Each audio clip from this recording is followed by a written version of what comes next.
Happy Sunday.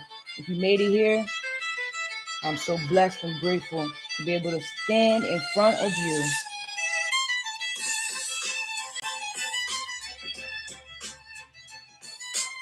and teach y'all. Gonna wait for everybody to come on in. Seen the title, Why Most People Stay Stuck. I know I was stuck for a long time, a very long time, until I decided to choose my identity and take the steps to become who I want to become. It's raining in New York today, but that's not going to stop us because I've made a commitment to teach people how to transform their pain and trauma into their own personal power supply. Woo! This stuff really, it motivates me. It gives me a feeling, right? Because if just one person leaves from this life with a different mindset, then my mission has been accomplished. Woo! All right. Okay. Woo! I'm so thankful and grateful to be in front of you. And so today, I want to talk about why most people feel stuck in life. So let me ask you a question. Have you ever felt like you're stuck being a version of yourself that you don't like anymore?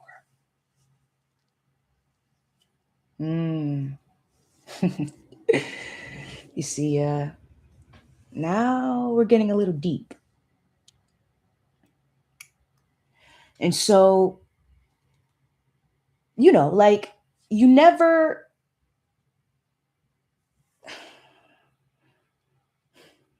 sorry, I think about that question myself.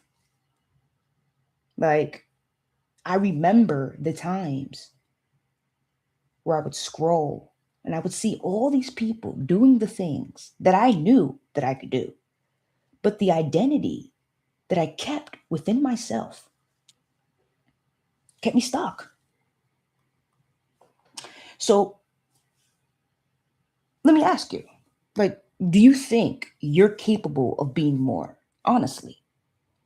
But somehow, every time an opportunity, a person, a situation comes your way, you wind up self sabotaging, or you begin repeating the same patterns, the same habits. And the issue with repeating the same habits and the same patterns is that it produces the same results. You understand? And so most people, they think the thing holding them back is lack of opportunity, lack of discipline, or lack of confidence.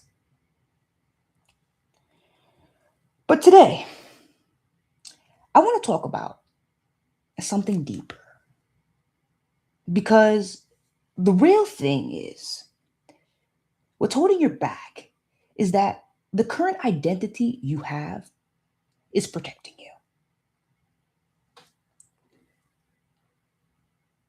you. Did you catch what I said there? That a lot of times we think lack of opportunity is holding us back. But the reality is it's our current identity and who we think we are, which leads to what we think we deserve. And so sometimes the version of you that got you here today is the exact version of you that's stopping yourself from going further. And so, in this very first part, I want to talk about what identity really is. So let me break it down in very simple terms. Your identity is the story you believe about yourself. It's the label you carry in your mind.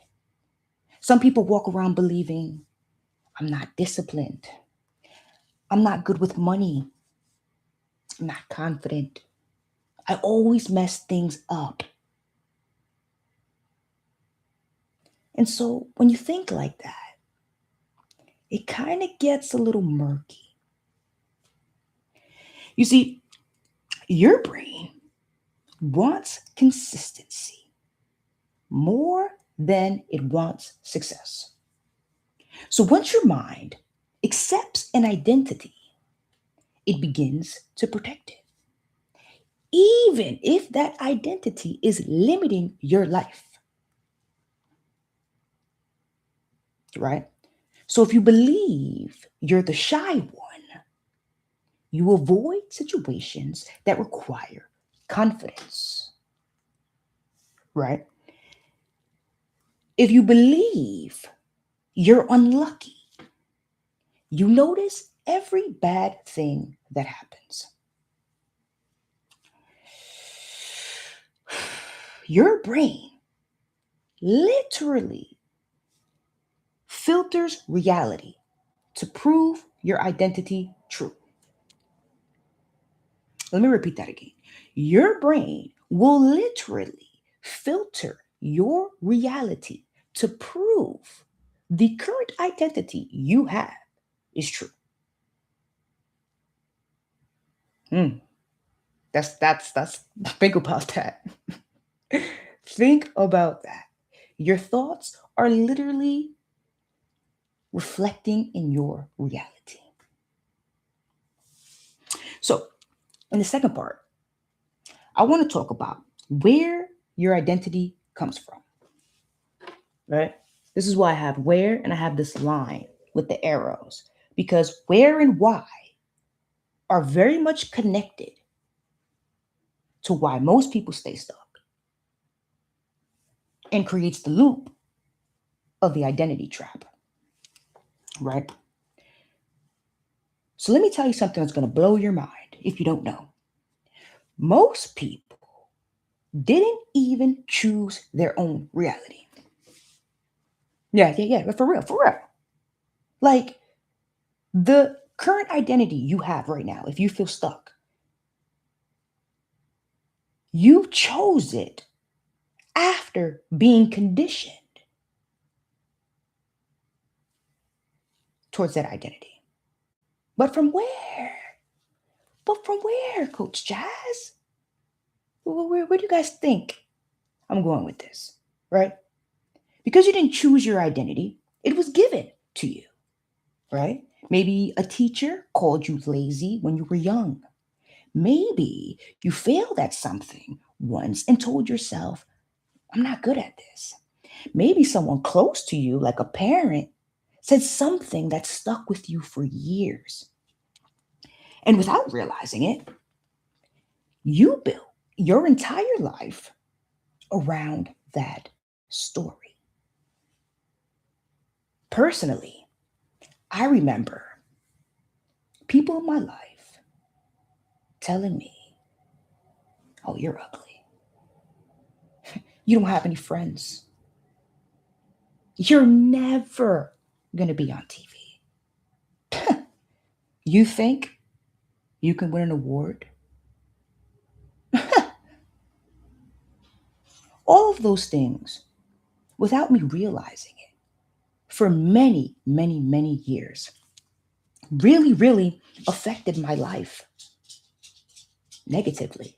And I wore that identity as if because XYZ person said that, it must be true. Now I'm going to say something that might make some people feel a kind of way. When you allow that, your mind is weak. It's been weakened by the experiences that you've previously had, and that shaped you.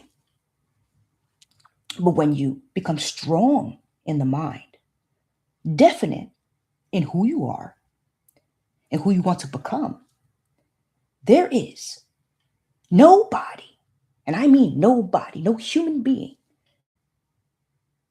that can say a mother thing about who you are, what you can do, and what you can't do. All right? You don't need permission to be the person you want to be. Now, not to get spiritual, but the Most High, all praise the Most High. Now, that is the only energy spirit that commands me to do anything. No one else. So maybe it's time you stop asking for permission and you start taking and applying to become the person you want to. And the sad part is that most people,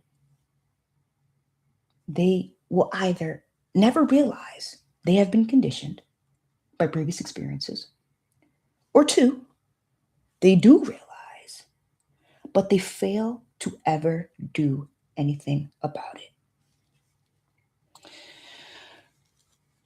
And again, no judgment. No judgment. Because for so many years, that was me, and I failed to do anything about it until I was tired. And I was at my last wit, and I was at rock bottom, and I said, why not me? Why can't I be meant for more? Because something clicked in my mind by reading, studying those I look up to, their stories, and what they'd gone through. That just because something occurred in your past, it doesn't mean it has to define your future. So many times we want to go with victim mentality. I had victim mentality for a long time and couldn't even realize it. People would tell me, and I'm like, nah, I went through this, and I'm an SA survivor, and I did this, and my bipolar schizophrenic brother, and did, and why me, and life, all of it. That was me. I'm talking about myself. That person's gone. No, not that. That person does not is nowhere in my mind, body, or soul. And we talk more about that in my program, the O.T.D. Detox, about killing your identity. Spend the whole day on it. And so here I'm just setting up some frameworks, but really it's something you have to take some time to really reflect within yourself of where you are right now, what's holding you back, and who you want to become. We don't have all day to do that here. You can do that in O.T.D. Detox. Okay. So part 3, the identity prison. And this is where it gets really, really dangerous. Because once an identity forms, people begin defending it. Remember how I just said when things didn't go my way and I'd be, pouting and this happened to me and I was so young and we lost our family home and they took our car and all of these things that we use as excuses to justify the unhappiness and suffering we are feeling. I know I did it. But I also become a Vanguard winner, been featured in the newspaper, been viewed over 1,000,000 times. Shout out to Jazz TV. And so many more other things. Met celebrities and artists that I looked up to and were able to tell them and have conversation. I had conversation with Kristen Chenoweth. Okay, if you look up on her channel, on her page, one of her shorts, when she's like testing out the sound in a building where she's singing opera, if you look in the background and you see a person, that is me in the background waiting for her to finish, testing the acoustics of her angelic voice, because really it's angelic.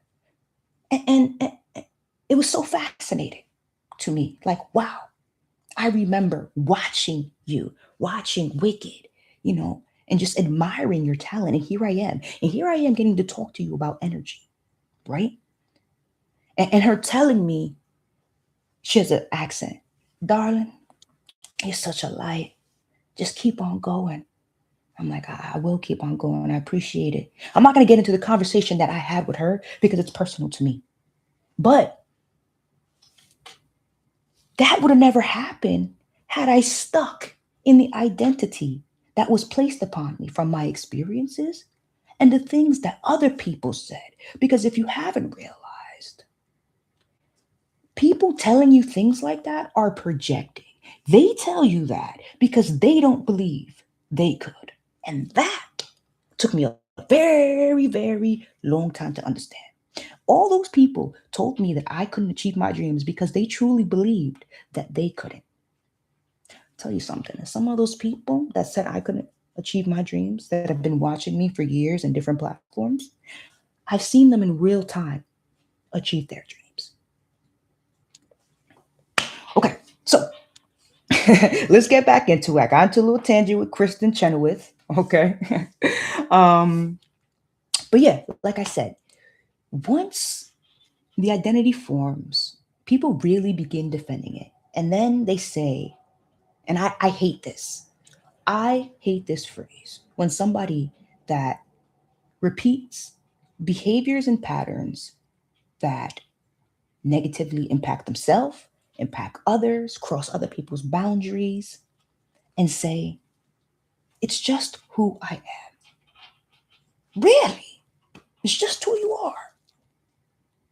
Or, you know, I've always been this way. Have you now? That might be true. Except when you were a baby, you didn't come out that way. You were happy. You were joyful. You were confident. You were creative. And then life happens. And when life happens, because they don't teach us when we're young how to cope, how to understand our mind, how to deal with emotions, because they don't teach us that. We live with the pain and we keep moving forward with it. And as more life comes and more experiences, more trauma develops. And since we never worked on the trauma we had as a kid and more is developed, everything starts shaping. And now that's who you are. But we can make the choice. You can always have a choice. That's why they talk about, and not to get religious, in the Bible, free will, because we all have the choice. The question is, are you willing to take it? Are you strong enough to keep going in the face of it, in adversity?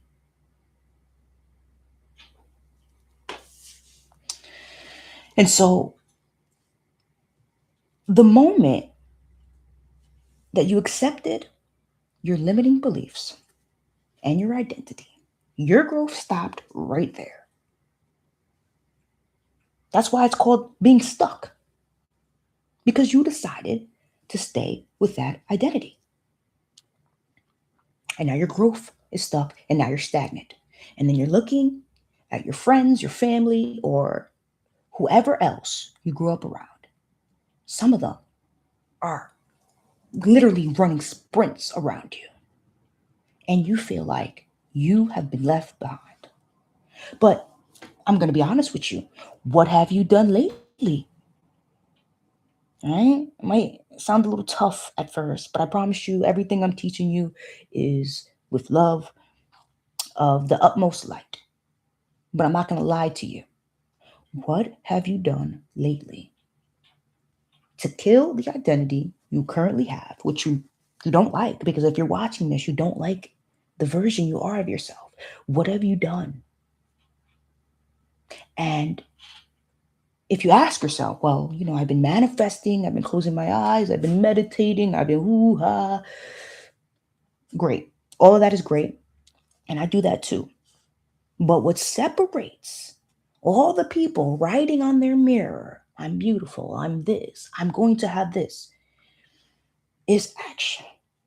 And if anybody just gives you woo woo spiritual and does not tell you that you must act, maybe take a second look. Because the person that's telling you that, how do you think they got there? They've been doing everything upways from Sunday to try to get that message in front of you. You have to act. And only you can do it. Nobody else can take the journey for you. Nobody. So this is a really strong line, right? I want to leave you with before moving on to part 4. Your life grows in the direction of the identity you defend. Okay? Okay. Part 4. The identity death moment. Every major transformation in life requires something uncomfortable. Remember? Action. And identity has to die, right? The entrepreneur has to kill the employee mindset. The disciplined person has to kill the lazy identity. The confident person has to let go of the shy identity. Now, just for me, I've shared some of my story. I always knew I wanted to be in entertainment, that I wanted to act, wanted to work on the camera. I wanted to be involved somehow. And really, I wanted to be in the forefront and use my gift that I inherently knew of communication. And so, everything that happened to me, I lost my voice. And it made me shy. And it almost made me blend in the background until I decided, well, I so desperately want to be on camera and I want to share a message. What do I have to do to feel comfortable, to feel confident? An example, you want to be an actor? This is personally from my life. What do you have to do to become an actor? You have to act. You have to go on auditions. You have to take acting class. You want to be a comedian? You got to take improv. And so that's what I did. I went to acting class. I went to improv. I worked on my communication skills and standing in front of people. And at first, it was definitely nerve wracking and I felt the nerves and I was scared and a little shaky, right? Because I was thinking about what everybody else was thinking, those loops that were feeding into my brain as a kid. I kept thinking, oh, you're fat. Nobody likes you. You're ugly. You think you're funny? All of these things that had been plaguing me since a kid, they started to flood in the beginning until I said, wait, breathe, do what you know you're supposed to do. And so once I did that and I relaxed and I calmed down, a miraculous thing happened. The class, they clapped for me. They cheered. In fact, every time I went to acting class, they were damn near begging me to do a monologue. Hey Jazz, are you performing today? I'm like, nah, I'm just gonna chill in the back because again, this is still new to me. I'm still gaining my confidence. I'll chill in the back. Oh man, you're so funny. Or you're so this. We really want it, you know? Same thing with improv. Like a year later, I took improv because, I've always been known as like a class clown and being funny and just, making crazy faces and animate everything. And I took improv and it was just the boost that I needed to confirm what I feel of me wanting to be more is true. So, how does this help you?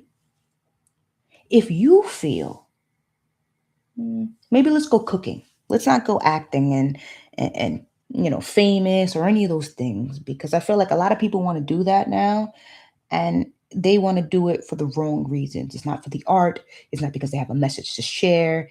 They want the money, and I don't blame them. Everybody wants the money. But had all these things not been developed, I still would be on this path. And so for you, say you want to become a chef, right? Maybe you've always loved cooking. You see them on TV, you scroll on Instagram, you see the dishes, you're on TikTok, you see this person, and you're like, man, I think I could do that. And then slowly something creeps in like, who you think you are? You don't know how to cook.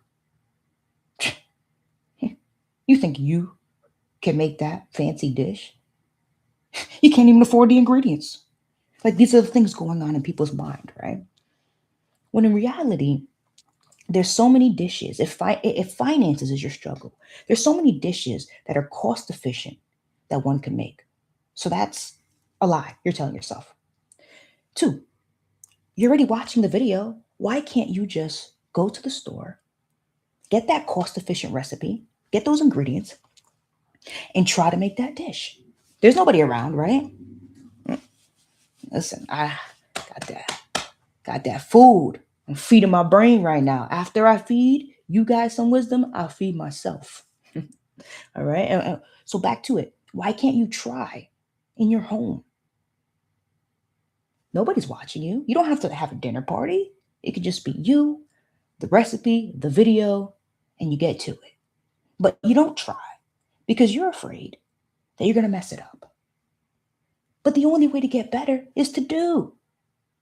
You have to go through the motions, right?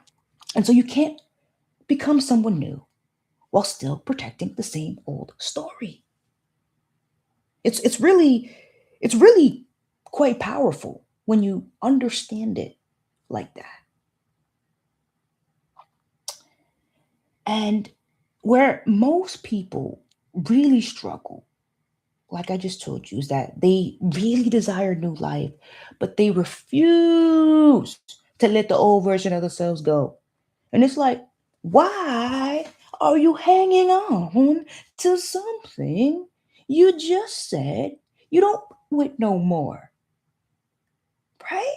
Think about it. It's maddening when you understand the logic and that there is no logic. That deep down, I have this voice, I have this feeling, this knowing that I want more. And yet, the thing I want to do, I won't do it. And yet, I get depressed because I'm not doing it. So you want to do it, but don't do it, and then get depressed that you don't. It, it, it's it's that loop. It's that identity trap, and everybody has it. I mean, if you face trauma in your life, unless you were really wealthy and your parents had you in a therapist, and you or you're younger and you had access to tools, like I said, I'm 30. Okay, I'm in that weird space where I grew up where we didn't have cell phones in the beginning, and it wasn't, the internet was kind of just starting, and things people thought Y2K, people thought the world was going to end in the year 2000.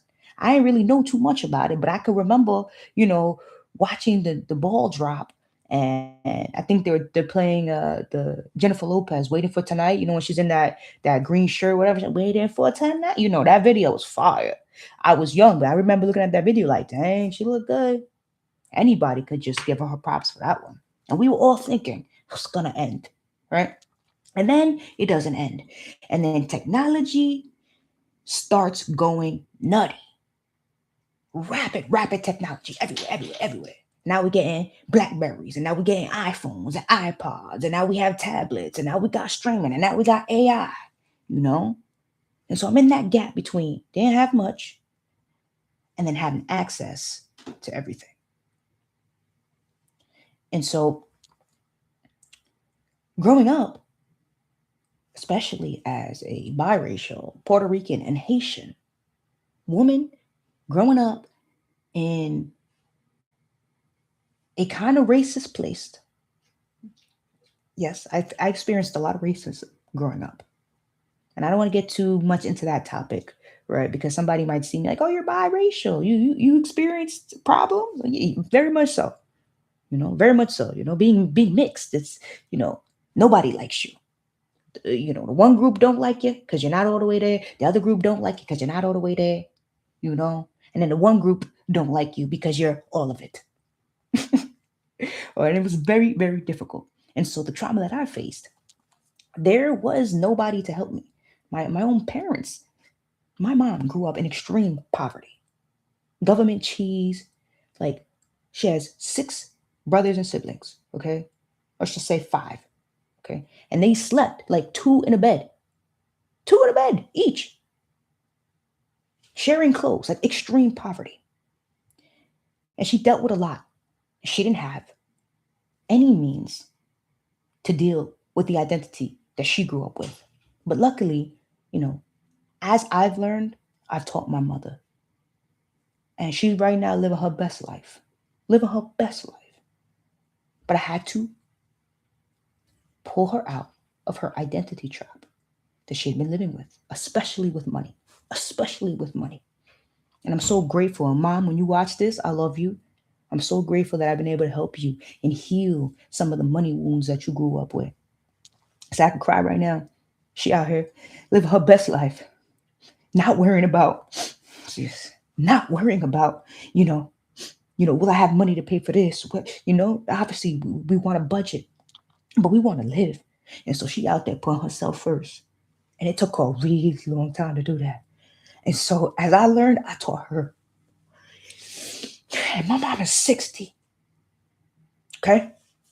This is not just for young people. Like I told you in another live. So many times I go to these seminars. It's a lot of old people. It's a lot of old people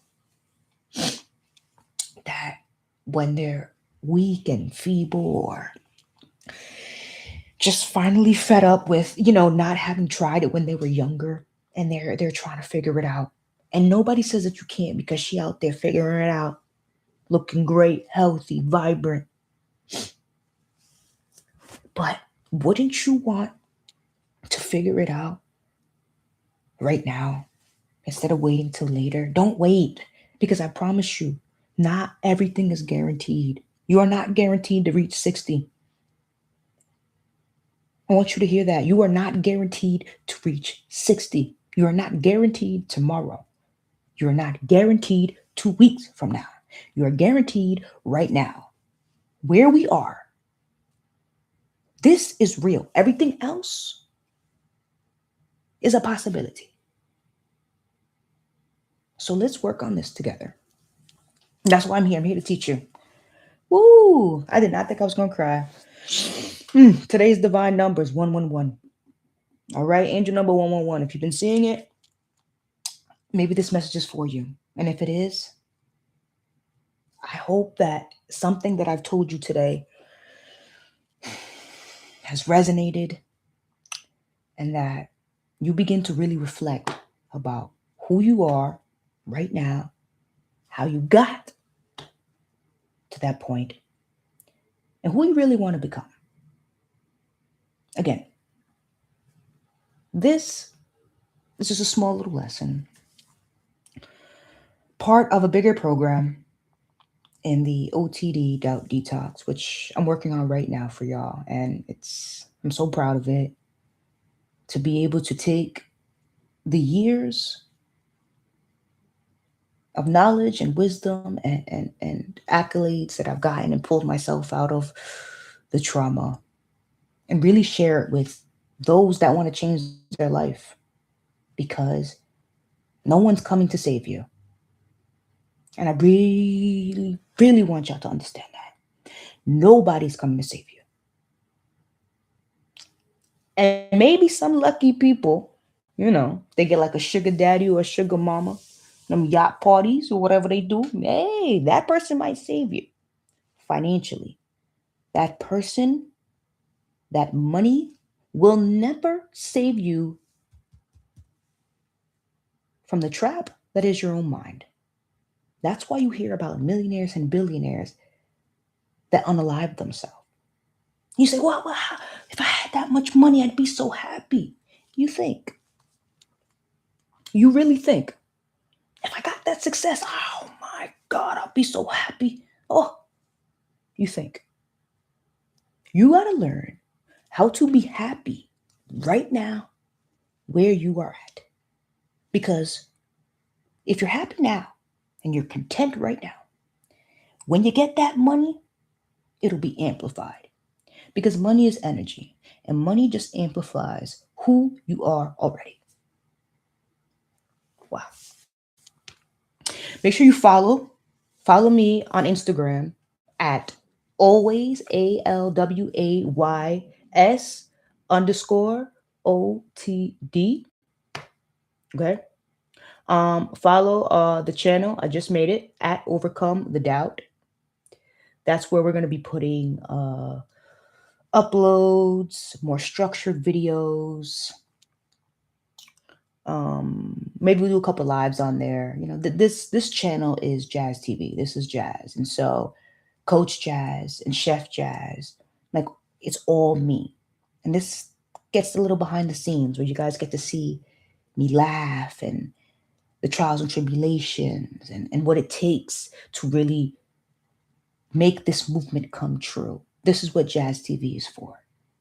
And at Overcome the Doubt on YouTube and at Overcome the Doubt on Instagram, you know, that's really where the business will live and where you guys are going to want to follow in order to get free guides, meditations, audios, like all these different things. Okay.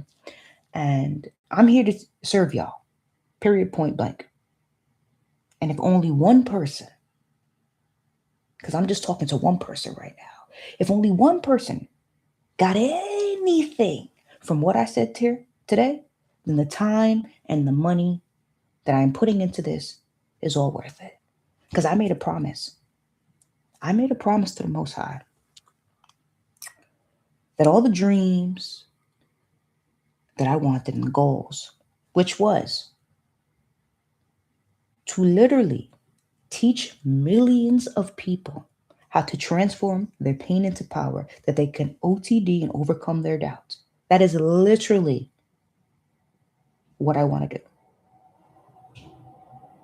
Teach millions, show millions of underdogs that it's possible, and give them the mental framework to take the action they need so that they too can feel successful. All right, listen, I'm starving. Woo! Hungry, 37 minutes. All right, you see, we're getting it right. We're getting it right. We're getting it tight. Okay. I hope you have a beautiful Sunday. I am actually enrolled in a master class today at 5 o'clock, which again, when I say talk about the doubt detox, the O.T.D doubt detox program and buying courses and buying knowledge you don't have to speed up your process, because like I said, you don't have tomorrow is not guaranteed. Next week is not guaranteed. Making it to 60 is not guaranteed. You may not get a second chance at life at 60, like my mom is having. You may or you may not. So really you want to work on right now. And even with me, I made a promise to become ever evolving, to never stop learning. Okay? And anybody who thinks they know everything is a fool. Okay? Make sure you learn from people that know more than you. And so, me teaching, I've shown you where my expertise is. I've shown you the proof. I'm going to continue showing you the proof. So, someone like myself teaching you these things, yeah, there's proof, there's evidence. If you're not at my level, then I'm somebody you can look to as an expert, right? I'm someone you can look to as an expert. And now for me, as I move on to the next stages, because I'm no longer where some of you guys are, I've moved past that. But now I'm moving to go to the next, that bigger stage. And so I'm going to be in a masterclass with Dr. Forbes Riley, which I didn't even know that she's also from Long Island. So let me put this right here in this manifestation that I come across and I meet Dr. Forbes Riley in person, and we're able to exchange wisdom, and that I'm able to pitch her on O.T.D. Maybe she'll want to invest. You know, I want to keep the company private, but hey, you know what? We could always use some seed capital. So I have a master class later on in the day. I'm hoping to get some baking content for you guys sometime this week and post clips of this live within the week. And yeah, I have doctor's appointments. Always have doctor's appointments. I don't always talk about it, but I'm always going through something. And yet I stay true to myself and consistent and show up for y'all. Okay? So thank you so much. And don't forget, together we can overcome the doubt. I'll talk to y'all.